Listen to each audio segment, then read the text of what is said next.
Welcome everybody to our 10th, make this our 10th Facebook Live Pocahontas Is series. And tonight, Pocahontas is our beautiful court square, the crown jewel of all Randolph County. It's so wonderful down here. And now there's nice seating places. You can come down and get something at the restaurants and then have a picnic on the courthouse lawn like people used to do in the long ago when I was a child. But anyway, I divert. I'm Linda Bowlin. I'm here with our director and cameraman, John Allen Fritz. And what happened to your note? I mean, you. Oh.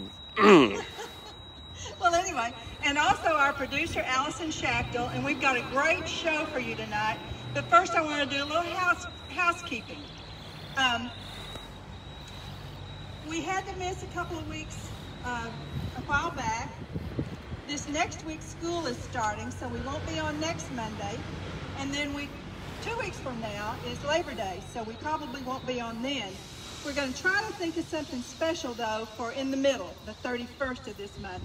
So watch Facebook, and we'll be letting you know what we're going to have then. And then we're going to start back in force after Labor Day. I want to point out a couple of new things on the court square. I got to get over here. A couple of new things on the court square. And the first thing I want to tell you about is Buttercream Bakery right behind me with that fabulous red and white striped awning.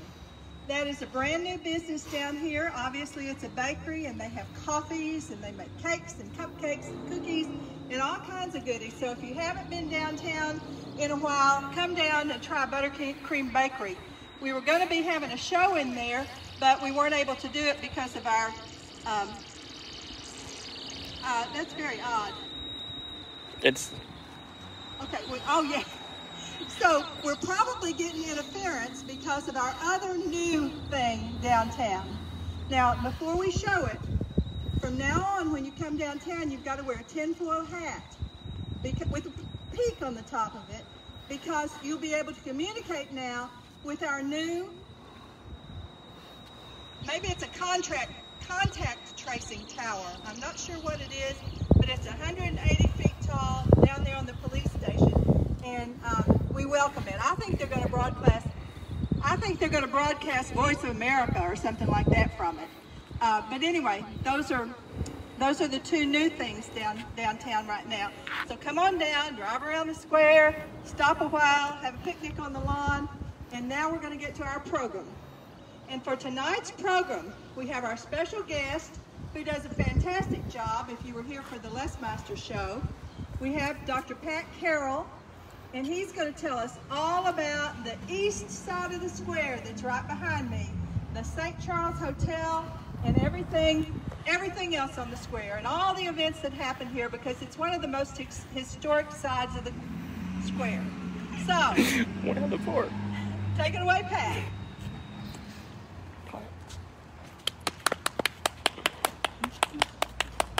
Okay, our history lesson tonight has been billed as a discussion of the old St. Charles Hotel. But you're going to find that it's really the story of a very resilient woman who was born Nancy James, became Nancy Allaire, then became Nancy Evans, and died Nancy Jones. But first, we're going to discuss the old hotel building, the buff brick building here behind me. It stands here today, was built as the Llewellyn Hotel in 1930. You're seeing a view of the hotel as it used to look before the modern changes. And this hotel figures prominently in Ed Bethune's book, his 2011 autobiography, Jackhammered. Bethune, who later became one of Arkansas's U.S. congressmen, is the grandson of Mama Llewellyn, who owned and ran the Llewellyn Hotel. And Bethune spent part of every summer here as a child. So some important parts of his autobiography take place right here on Bettis Street and in this neighborhood, and of course down on Black River. The building and the building to the right of it, the darker brick building, were also Bowlin furniture for many years here in Pocahontas. But the most famous of Pocahontas' old hotels, the St. Charles Hotel, was constructed on this block in 1850. It took up most of the block, reaching from the corner on the left over here, all the way and touched the dark brick two-story building with the 5 windows in front. The St. Charles went the whole length of that section of the block. That same two-story dark brick building is in the old photo that you can see off to the right edge of the old photo. And we used that photo when we did the restoration of the front of the building a couple of years ago. I bought that building from Mary Rayford and have big plans for it, which we're going to go in and talk about tonight. William Allaire is the man who designed and built the two-story St. Charles Hotel in 1850. It had 8 small shops on the lower floor, and the hotel rooms were on the upper floor. And the hotel was managed by Allaire's wife, Nancy, who I spoke of earlier, the star of our show tonight. Nancy was the daughter of Charlotte James, who ran the Galt House Hotel here in Pocahontas. The Galt House was on the corner that's now Camera Corner. That was the Galt House, and her daughter ran the big St. Charles, which was the largest hotel in Northeast Arkansas in its time. Allaire's son, William Herbert Allaire Jr., was born January 1st, 1858, but his father, who designed and built the St. Charles, had died sometime in 1857, and his widow, Nancy, married William Evans. I'm going to say a brief word now about Nancy's son, William Allaire Jr. In 1882, at the age of 24, he graduated from the United States Military Academy at West Point, and he went on to serve as a brigadier general during World War I.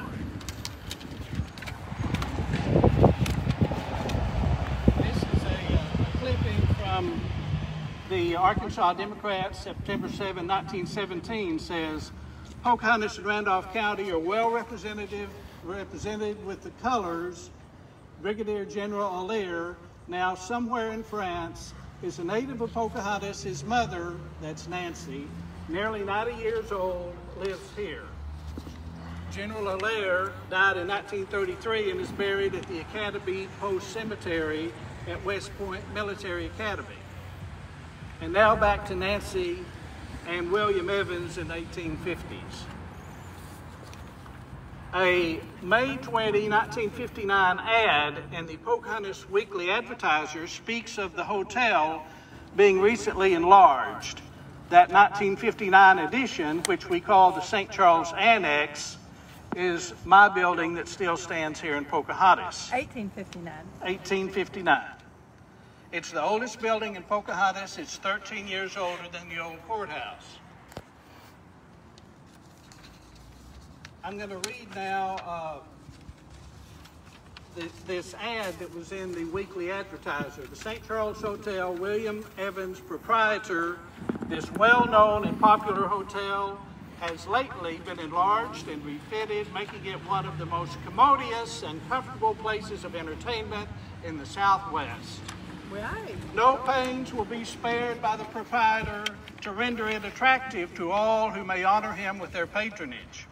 His table will always be supplied with the best the country can afford. His stable will always be supplied with the best that can be obtained, and careful and experienced hostlers will be in attendance.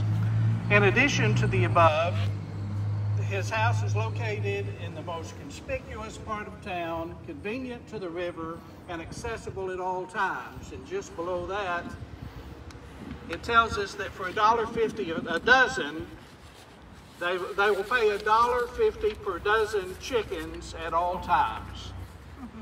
And one little interesting thing on that ad, at the bottom there's a code, Jan 14-N4-1Y. And that's a code that is still used in the Star-Herald sometimes today. If you look at a lot of the ads, particularly one ads in the Star-Herald, at the end they will have, yeah, you got it. At the end they will have a little code. And this one says 1040p. And what that code means is it was in the 10th issue of the Star-Herald of this year, and it's to run 4 times, and it's been paid for. It would have 4TC if it was charged. But that code lets them know whether it's been paid for and how long to run it before they pull it out. I was lost. And that same type code was in that paper way back in 1859. Would you tell them to ask questions? Oh, yes, please, if you have any questions about anything I say or anything that pops into your mind, please post them on Facebook for our live broadcast, and we'll try to get them answered for you. The stables for the St. Charles Hotel were across the street. It talks about the hostler, that's the stable keeper or the groom who kept people's horses, because it was the parking garage, hotel parking garage of its day. It was across Everett Street where David Thresher's law office is now, and it was a very large stable building. Next, we're going to go to a copy from the abstract for my building, which tells that the property for my building was bought in 1858 from the Imboden family, sold to William Evans, Nancy's husband. And then another copy from the annex jumps forward to 1899 when Nancy Jones, by then she was a Jones, same woman, Nancy sold my building, the annex, to the Randolph County Bank. Apparently, she didn't need that space anymore. Next, I want to discuss parapet walls.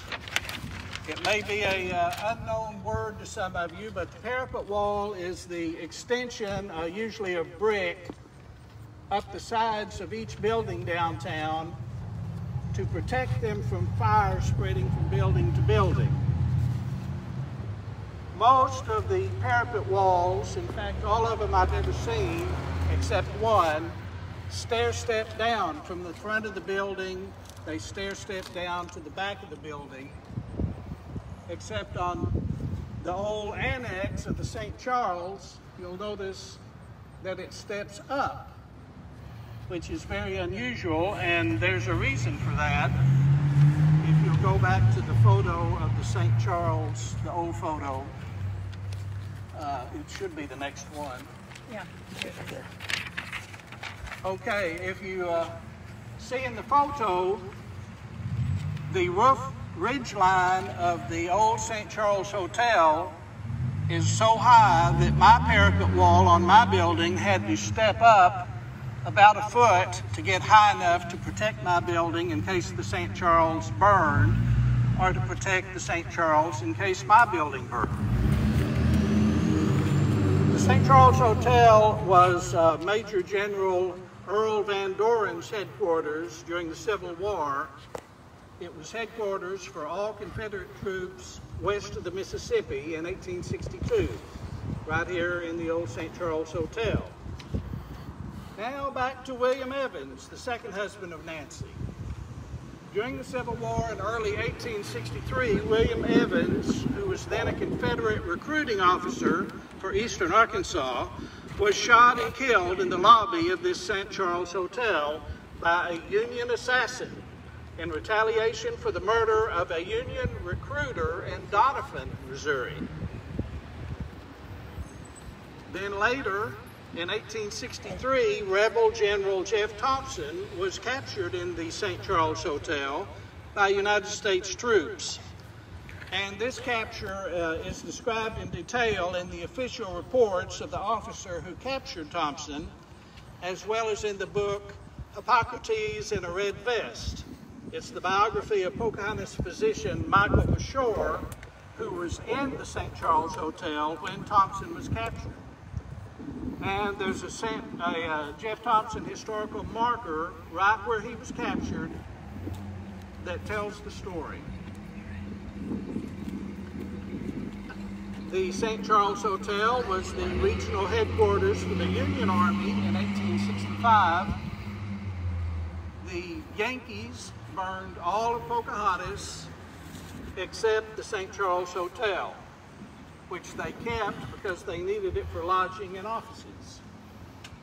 After the Civil War, the St. Charles Hotel manager, widow Nancy Evans, married prominent local planter and merchant Green R. Jones. People called her Aunt Nancy Jones for the rest of her life. She was a well-known figure in town for over half a century. The St. Charles Hotel was famous throughout Northeast Arkansas for its hospitality and good food, especially locally obtained game and fish. Lunch and dinner were announced each day by sounding a large metal gong in the lobby. It said the dinner gong could be heard a half-mile away. The hotel guests were mostly drummers, that is, traveling peddlers who stayed at the hotel, picked up goods from the riverboats, then sold them all over Northeast Arkansas and southern Missouri.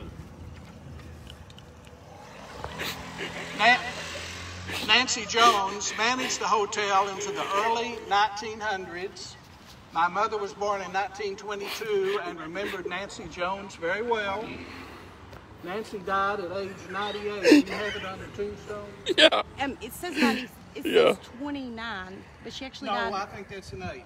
I've looked at it more, and I'm pretty sure well, it's she an actually 8. died in 27, I believe. She died at the age of 97 in 1928, and she's remembered on one of the stained glass windows in the First Methodist Church. In 1924, the St. Charles Hotel was sold to Randolph County Bank, and it burned the same night. The next photo shows a picture of the court square in the 20s, and you can see my building is still there in the far right corner, but the St. Charles is gone. It was gone for about 10 years until the Llewellyn Hotel was built in 1930. Wow.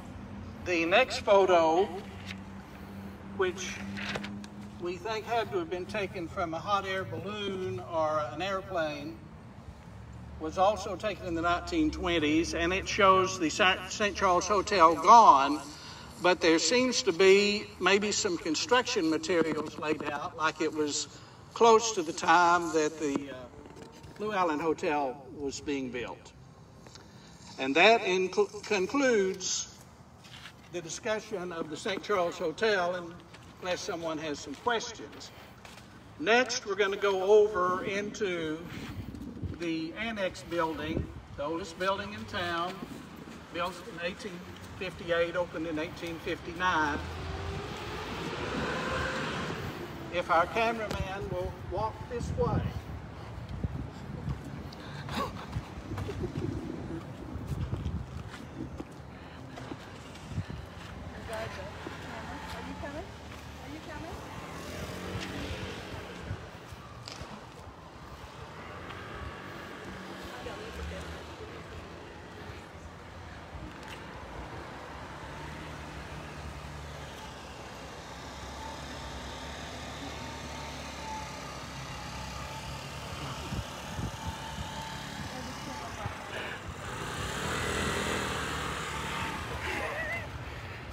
So, when I bought the building, it had been modernized. The brick had been painted. We had no idea that these arched windows and door openings were there because you couldn't really see them in the old photos. The two doors here are original to the building. Unfortunately, the ones on the other side are lost, and I'm going to have the two originals duplicated. And originally, there was an open stairway that went to the second floor there in the center of the building. So all of the space to the upstairs was outdoor space, and then each room upstairs had its own screen door and door to keep the weather out. So let's go on inside. So it was a boarding house? Apparently. David,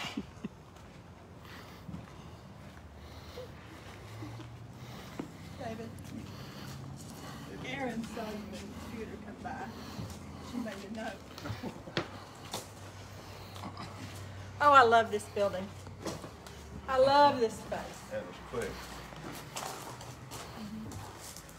In the early 1900s until about 1930, the Star Herald was in this side of the building, and OK Barbershop was in the other half of the building.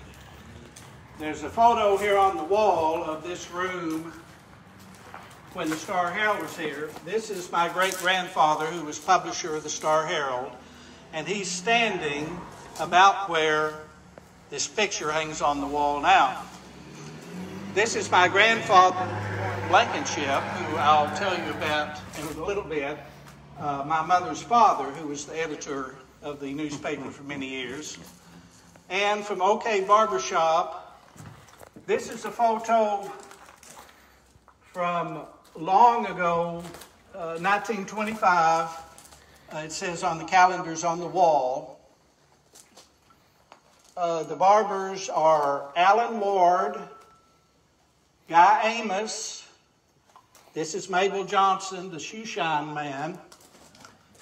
In the chair here is Rector Johnston, and the customer in the center chair is Butch Douglas. There are two twins here in this barber chair. They are Francis and Wilma Lee. They were adopted by Joe Lee when their parents died of typhoid fever, having come to Pocahontas with the traveling circus. Wow. Their parents died while they were here. Joe Lee adopted the two twins. And in the reflection of the mirror is Joe Lee was sitting over to the side. And did he have Salee handle mill? Yes. Yeah. Guy Amos cut my hair. Okay. That's a view of the printing press and the Star Herald way back about 1910. And I know a couple of the people in the photo. What we see here is the bar, Five Rivers Historic Preservation, put on a Novemberfest last fall. And this was the bar where we had a pop-up tavern in here. Pocatini. Now I'm going to talk a little bit about my whiskey bottles. When I bought the building, it had a crawl space beneath it, and we opened it up. There was a trap door, and all we could see was whiskey bottles. A big pile of whiskey bottles. Empty? Empty. All empty, well emptied, because it was during the Depression. Most of them have special tax notices written on embossed in the glass about cannot be reused. But they were all my grandfather's. He was something of an alcoholic.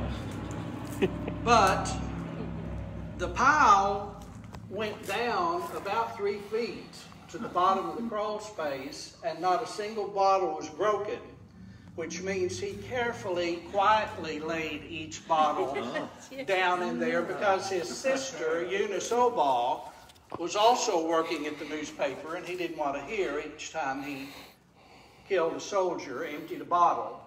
So these are, this one right here, straight bourbon whiskey, Old Rock Distilling, Joplin, Missouri.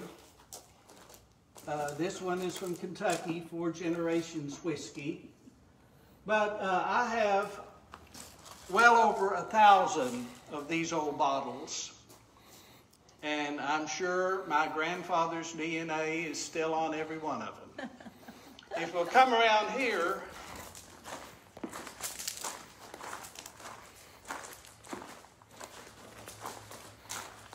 this is the crawl space where we found the bottles. They were even with the door and about right here. So that's how far below the floor it was to the bottom of the pile. Well, when we started taking the floor out, because it had a crawl space all the way to the front of the building, we found 2 more piles just as big. He would fill a spot and have to move to a new spot. Goodness gracious. There's a hole in the wall up here was where the stovepipe went, and that old photo that we showed you earlier of the staff, you can see the old wood stove that heated it.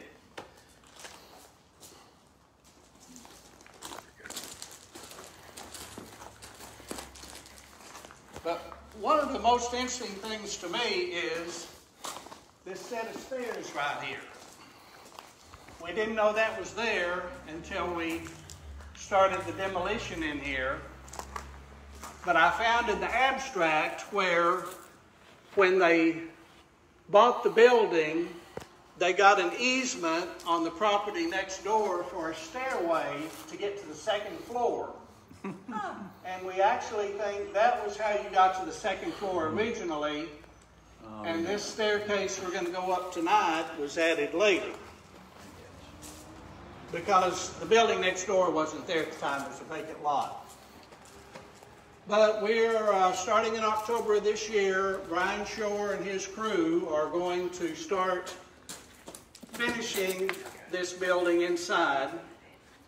It will be finished back to look like it did originally, but it's going to be on a concrete slab. This section will be a little more sturdy. And it will be available for rent or lease, either as 2 separate buildings, each with its own front doors, or as one big space, depending on who rents it. But it's just going to be a commercial space for rent.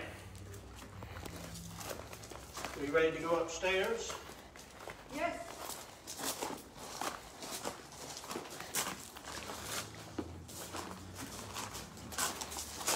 This staircase, you can see the angle right here where it originally went over the full width of this opening, and we're going to rebuild it with a new staircase that does the same angle just like the original did up to the 2nd floor. Will the new staircase be open to the outside? To the outside, but not to the inside. There'll be walls here. Yeah.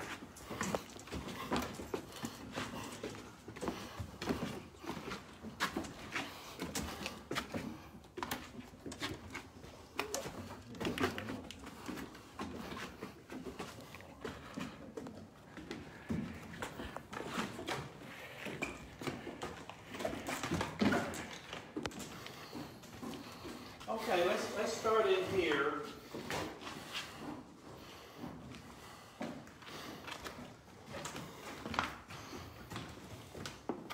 Up here, we're going to put a 3-bedroom apartment, but I'm going to make one of the 3 available to be part of the Lesmeister guest house in case someone just wants a 2-bedroom apartment. I can rent it that way, but this would be the living room. Has a nice view of the old courthouse and Court Square. Still has some of the original wallpaper remaining.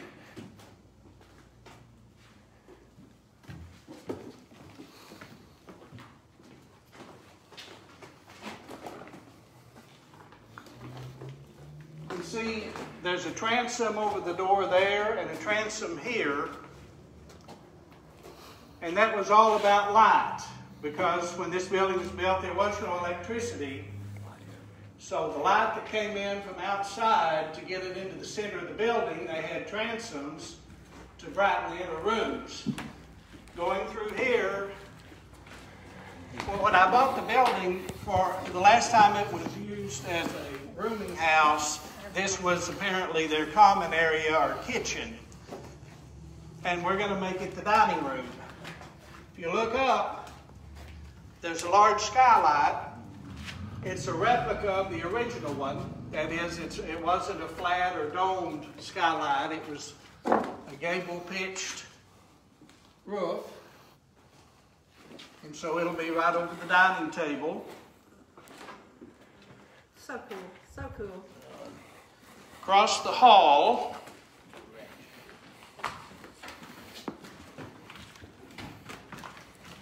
you see, this was room number 6 at one time, back when it was a rooming house on the 2nd floor.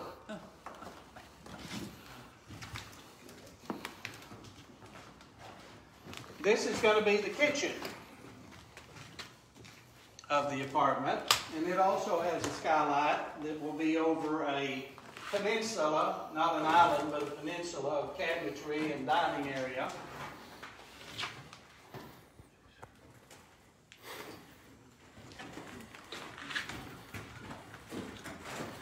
On down the hall here.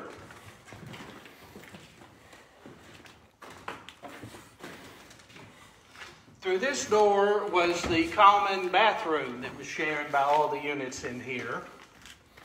And then right beside it, this larger room is the notorious brothel. This room in the Roaring '20s was well known to be the Pocahontas whorehouse. Whore room. And very interesting, when I bought it, there was a wall right here that was even with that window, the frame of that window. And just to look at it, we thought that this was the room. This space behind the wall was closed in from, I told you about the bathroom being in this area. There was a wall at the end of this. In other words, it was an area 3 feet wide by the length of this bedroom that was unknown. We didn't know it was there until we broke a hole through the wall, and it had older baseboard than what was in the room at the time. So we know it had been, I was hoping for Confederate gold or maybe a skeleton. There was absolutely nothing in there but a few spiders. We have no idea why a 3 foot wide corridor was closed off, couldn't get to it, couldn't use it as part of the room, can only speculate. Some have speculated that perhaps they sold to people tickets to come look through a peephole into the brothel. If you couldn't afford to play, you could afford to watch. Yes. But there's a nice view out the window. You can see Black River flowing by Pocahontas out the window. We have a lot of vines to clean off.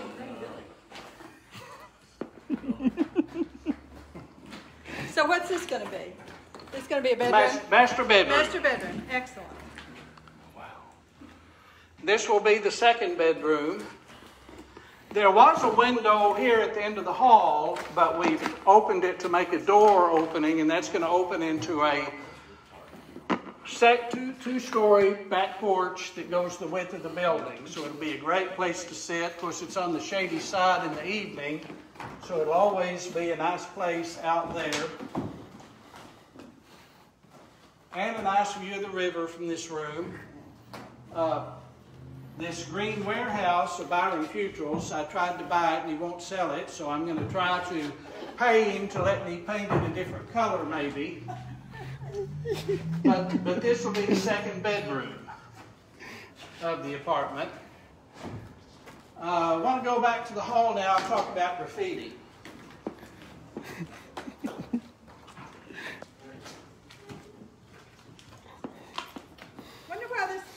Wonder why this room is lower than the one beside it. Oh well. We've checked and there's no Confederate gold under there either. Oh. I didn't mention, but there's also a skylight over this central hall. It's a little smaller. But that's also that light into the center of the building. Because, again, there was no electricity. Oh, one other interesting thing the architect realized. If you look below this skylight, the floor is cut you can see where it's been pieced back together. He said that back in the old days, this would have been open and let the sunlight down into the first floor in the daytime. Oh, now that's interesting. And it's been closed back up. But originally, that's all they had for lighting to be able to. Okay, let me get back up the hall. When I bought the building, these walls of the hall were painted. Paint was starting to chip off. I scratched a little on it, and it just came right off, and below it was all kinds of wonderful graffiti from the 20s. And so we scraped off quite a bit.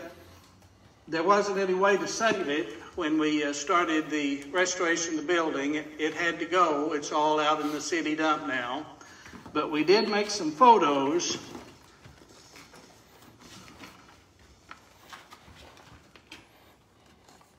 That one, someone just did some artwork that said Pocahontas and who knows what else. This one says, Je t'aime, Pocahontas, Arkansas, February 5, 1904. French? Je t'aime is French for I love. I love. Or I love you. Je t'aime, I love you, Pocahontas Art, February 5, 1904. This one says Nellie St. Batten. That's all we know about Nellie. Who knows? Maybe one of our researchers will look up that name and might find out that Nellie had some connection to Pocahontas. This is another foreign language. Says, I've got it written on the back here. Usted está muy, muy loco. You're very crazy. En su cabeza, which means you're very, very crazy in the head. In the head. And below it, in French, it says, Quand vous lirez cette pensez de moi, which means when you read this, think of me. Well, so this was an international hotel. It was an international, at least somebody here spoke some French and Spanish. Yes. This is a picture of the wallpaper that was in some of the original that I think Nancy Jones probably picked out in 1859 when they built the building.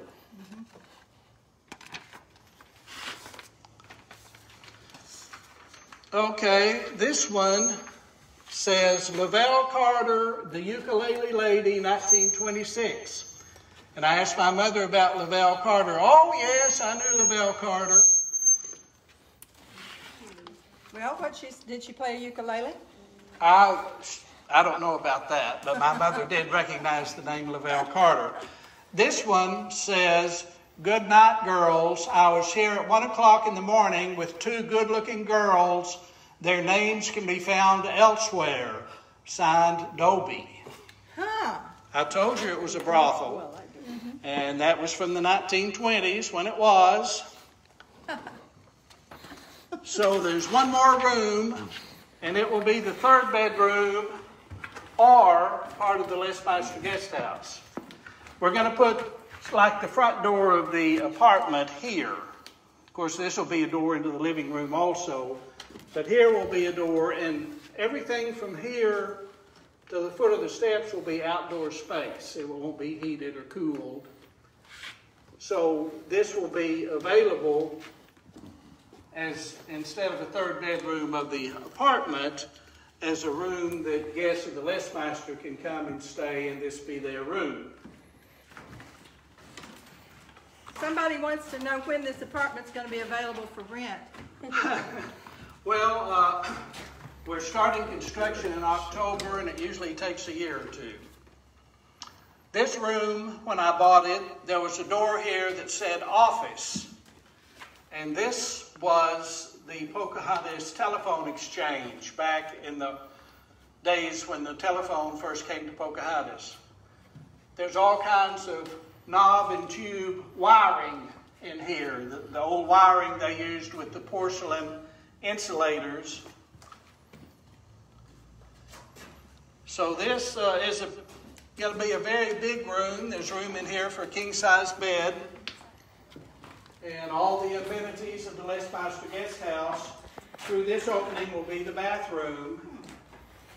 And we're going to open there and make a little room for a washer, dryer, heat and air, hot water and all that.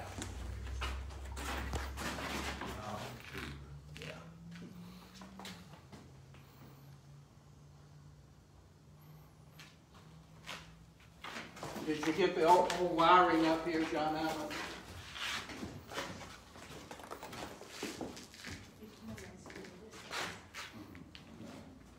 And of course, this room also has a nice courthouse view and court square view. But that's the place. If anybody has any questions, otherwise I suppose we're finished. Oh, yeah. He said he wasn't sure what. Yeah, we can only speculate that the whole building had sagged when we did the restoration. They jacked the center of the building up 2 feet to get it level. Wow. And we think that that was done to offset the sag on this side. Mm-hmm. That this side is stepped up a little bit above the other side. 2 feet.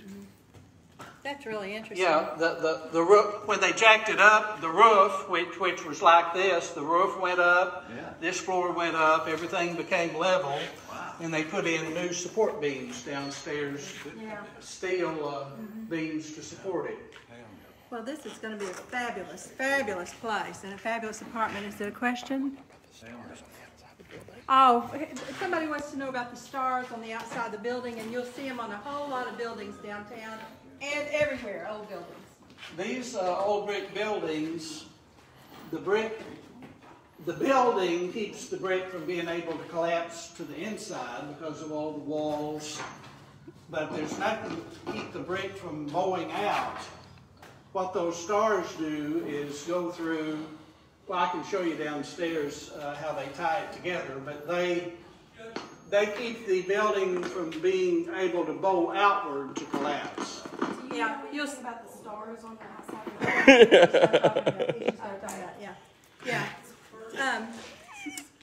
I think we probably ought to conclude it up here so we can get down safely down the steps. But you'll see those stars on other buildings downtown. As a way to... And some people think they tie all the way through the building. They don't. They go in a few feet and tie into the rafters and the ceiling joists. And that's enough to hold the old brick wall so it stays nice and plumb and doesn't bow out and eventually collapse. Are these 10 foot? LaBelle Carter is a man. Oh, okay. LaBelle Carter. Are these 10 foot? Played the piano. And that's different from the ukulele lady. Are these 10-foot ceilings? These are 10-foot ceilings. The downstairs are 11-foot. Wow. Well, I think this is just absolutely fab, and I need to remind everybody we'll be off next week, but we'll see you in 2 weeks with something unusual. No close-ups. Especially with the sweat, it's kind of hot in here. And this was great, Pat. I can't wait till it's air conditioned in here. And David drove right through your scene.